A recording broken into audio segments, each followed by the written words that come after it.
Forbes മാസികയുടെ promising സ്റ്റാർട്ടപ്പുകളുടെ പട്ടികയിൽ ഇടം പിടിച്ച മലയാളി സംരംഭമായ ആക്രി. ഇത് വെറും ആക്രിയല്ല, മലയാളികളുടെ ഡിജിറ്റൽ ആപ്പായ ആക്രിയാണ്. കേരളത്തിലെ വീടുകളിൽ നിന്ന് പഴയ സാധനങ്ങളും മാലിന്യങ്ങളും ശേഖരിച്ച് അവ ശരിയായ രീതിയിൽ കൈകാര്യം ചെയ്യാൻ സഹായിക്കുന്ന ആക്രി ആപ്പിന് വലിയ അംഗീകാരമാണ് ലഭിച്ചിരിക്കുന്നത്. പ്രശസ്തമായ ഫോബ്സ് മാസികയുടെ പ്രോമിസിംഗ് സ്റ്റാർട്ടപ്പുകളുടെ പട്ടികയിൽ ഈ ആപ്പ് ഇടം പിടിച്ചിരിക്കുകയാണ്. കോഴിക്കോട് സ്വദേശിയായ സി ചന്ദ്രശേഖരനാണ് 2019 ആക്രി ആപ്പിന് തുടക്കം കുറിച്ചത്. തുടക്കത്തിൽ നിരവധി വെല്ലുവിളികൾ നേരിട്ടുവെങ്കിലും ടെക്നോളജിയെ മികച്ച രീതിയിൽ ഉപയോഗിച്ച ഈ സംരംഭം മുന്നേറുകയായിരുന്നു. കേരളത്തിന്റെ വിവിധ ഭാഗങ്ങളിൽ നിന്നായി ഇതുവരെ 10,000 ടണ്ണിലധികം മാലിന്യമാണ് ആക്രി ആപ്പ് വഴി ശേഖരിച്ചിട്ടുള്ളത്.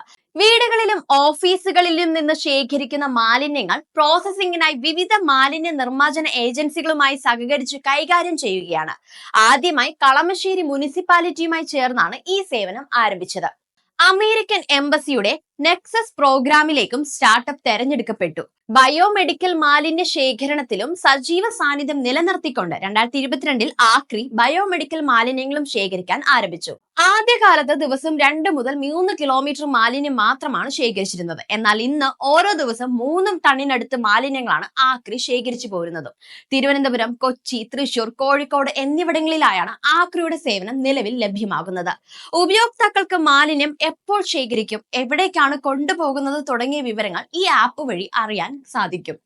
ഇതുവരെ 65,000-ത്തിലധികം ആളുകൾ ആക്രിയുടെ സേവനം ഉപയോഗിച്ചിട്ടുണ്ട്. ഇനി കൂടുതൽ നഗരങ്ങളിലേക്കും ഈ സേവനം വ്യാപിക്കാനാണ് ആക്രി ടീമിന്റെ ശ്രമവും.